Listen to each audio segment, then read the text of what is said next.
प्रेम सागर ने बताया कि किस तरीके से उन्हें प्रेरणा मिला और आज देश के हर जगह इनको बुलाहट होता है और अपने कविताएं वहां प्रस्तुत करते हैं। लेकिन सबसे बड़ी बात है कि खुद अपने गृह जिला और गृह डिस्ट्रिक्ट में इनको उस तरीके का वो सम्मान अब तक नहीं मिला है, नहीं मिल पाया है।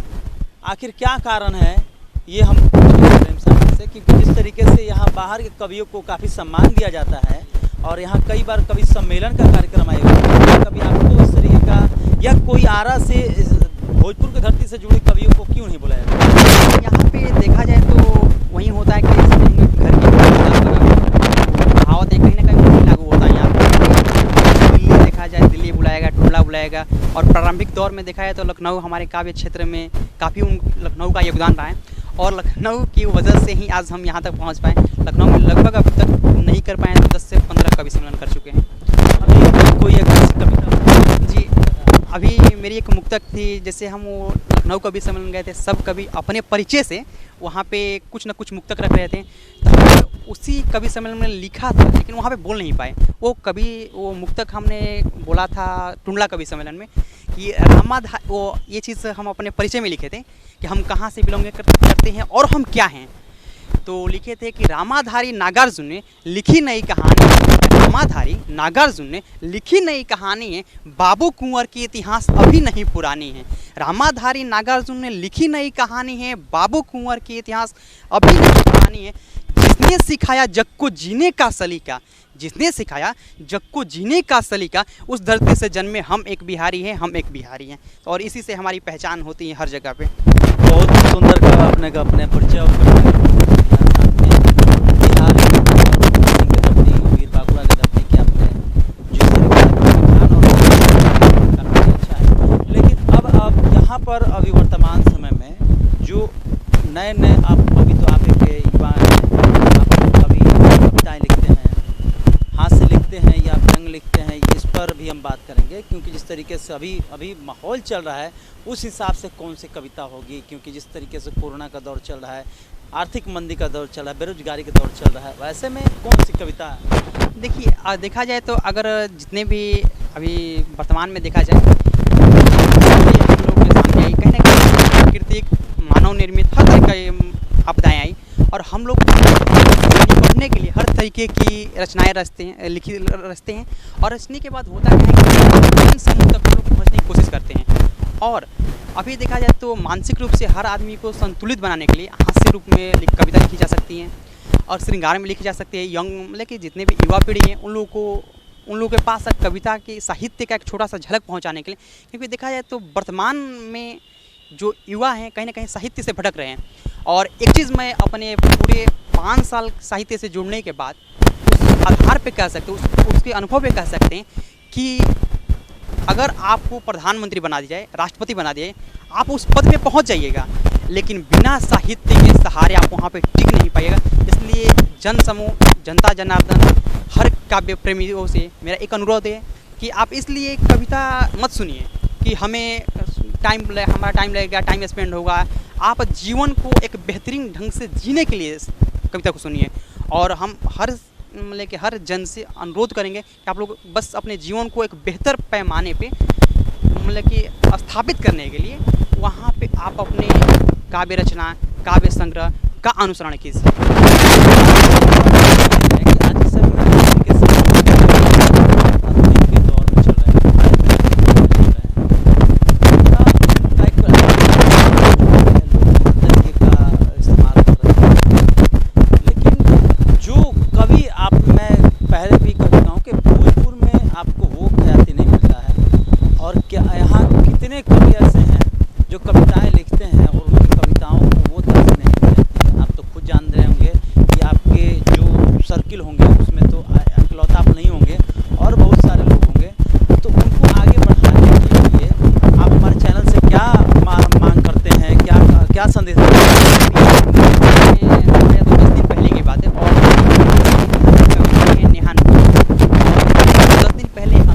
यहाँ के कवि आरा के हम लोग गाँव के, तो अंकित मौर्य जी से और नेहानुपुर से बात हुई है कि कहीं ना कहीं जो हमारा समाज, अभी हम लोग आरा की बात करें तो जो साहित्य से बिछड़ रहा है उन लोगों को जोड़ने के लिए हम लोग क्या करें।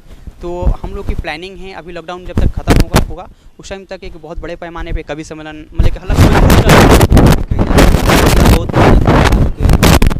बहुत ज़्यादा हर क्षेत्र से लगभग आधा कलाकार हैं। उसके बावजूद इस तरीके का ये नहीं मिल पा रहा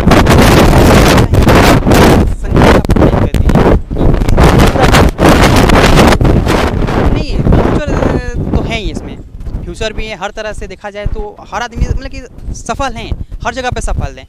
और बस ये देखना है कि सफलता की नज़रिए क्या है, आप किस नज़रिए से उस चीज़ को देख रहे हैं। क्योंकि एक आर्थिक रूप से सक्षम हो ये सफलता की पैमाना नहीं है। हो सकता है बहुत लोगों के, क्योंकि हम खुद की बात करें तो आज के डेट में माता बागेश्वरी की कृपा से हमने जीवन में हर वो चीज़ अचीव किया जो हमें चाहिए थी। अब हमें किसी मतलब कि अपनी लाइफ से कुछ किसी चीज़ की ग्लानि नहीं है। हाँ, एक चीज़ है कि अभी आर्थिक रूप से सक्षम नहीं है, हो सकता है लोगों को लगे कि ये सफल नहीं है, लेकिन हम अपने जीवन में सफल हैं। सफल नहीं है मतलब कि अपने जीवन में सफल होना बहुत बड़ी बात है। आप कुछ ऐसी कविता सुनाए हमारे दर्शकों को जो आपको कुछ अलग कविता हो, थोड़ा सा सामने हो जाए, इधर देखा जाए कि अलग कविता आप नया जैसे जो वर्तमान दौर है संबंधों का, उस संदर्भ में हम लिखे थे कि संबंधों के चिरहरण पे हम भी मौन रह जाते हैं। अक्सर होता है कि जब किसी के साथ संबंध बिगड़ता है तो वहाँ पे देखते हैं कि ये गलत है, ये सही है, लेकिन उन सब के बावजूद भी हम कुछ नहीं बोल पाते हैं। तो उस संदर्भ में लिखे थे कि संबंधों के चिरहरण पे हम भी मौन रह जाते हैं, कुछ खोने कुछ पाने में सब कुछ खो जाते हैं।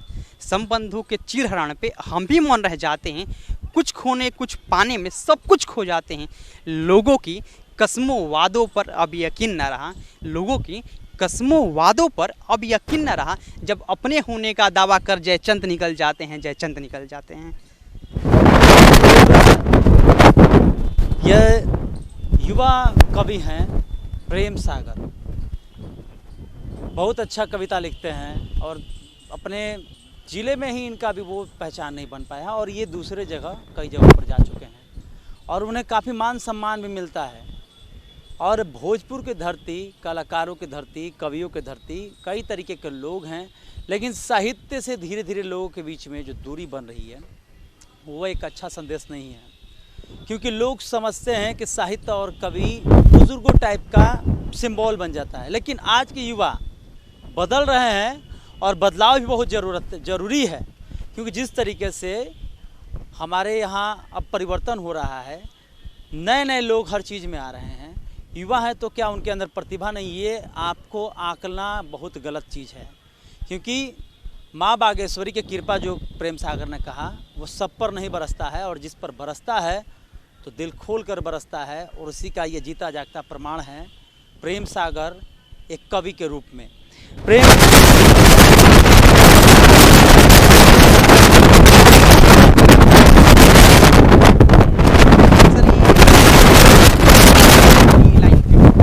और अपने हर लोगों की व्यूज़ जो थी, मतलब उनकी जो सोच थी उसको देखते हुए लिखा है कि अगर झगड़े हो जाते हैं या फिर कुछ ही संबंध बिगड़ते हैं तो लोग कहाँ कहाँ तक पहुँच जाते हैं, उस संदर्भ में लिखे थे। और कुछ लोग ऐसे ही होते हैं जो नहीं बोल पाते हैं, लेकिन हाँ उनके अंदर भी कुछ भावनाएं होती हैं। तो उस संदर्भ में लिखे तभी वर्तमान में 2-4 दिन पहले की मुद्दक है कि यकीन माने हिसाब सबका होगा, यकीन माने हिसाब सबका होगा, किसी का आज तो किसी का कल होगा। यकीन माने हिसाब सबका होगा, किसी का आज तो किसी का कल होगा। हम इतने शरीफ थोड़े ना हैं कि हर बात भूल जाएं।